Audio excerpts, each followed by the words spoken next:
Saudara, sejak dibuka kembali pada Mei 2023, ekspor pasir laut disorot karena dinilai tidak tepat. Siapa yang akan diuntungkan dari kebijakan itu, benarkah?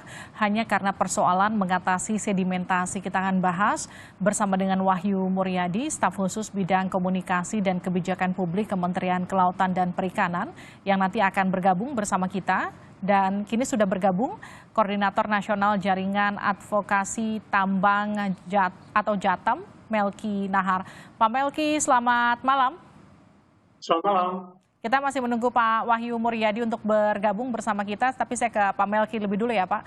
Jadi kalau kita lihat setelah 2003 dihentikan ekspor pasir, kenapa kemudian Anda melihat Kementerian KKP ini kemudian membuka kembali keran ekspor ini?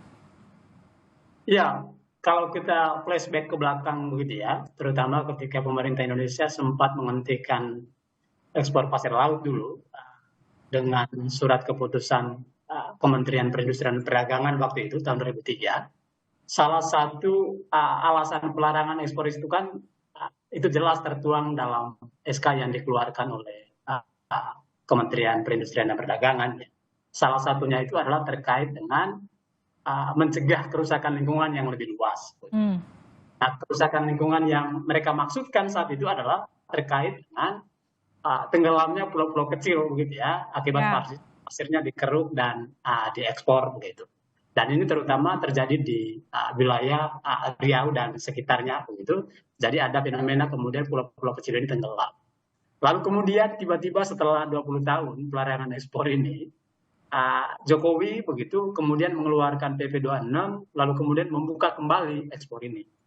Sehingga kalau pemerintah menganggap bahwa ini bagian dari upaya mengatasi kerusakan lingkungan, jelas keliru gitu ya. Karena ini sudah kontradiksi dengan klaim awal pemerintah ketika 2003 tadi melakukan penghentian ekspor pasir laut ke berbagai negara.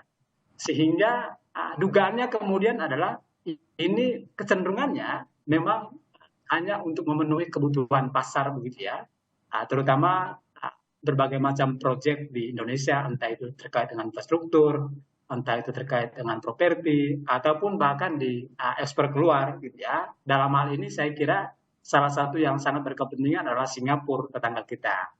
Karena Singapura sendiri begitu pasca Malaysia, kemudian Vietnam dan Kamboja melakukan pelarangan untuk melakukan ekspor pasir, kan kelimpungan tuh Singapura gitu ya. Tapi kemudian situasi ini kayak menemukan momentumnya ketika pemerintah Indonesia justru mencabut kembali pelarangan ekspor tadi dengan membuka keran ekspor baru melalui peraturan pemerintah yang nomor 26 begitu.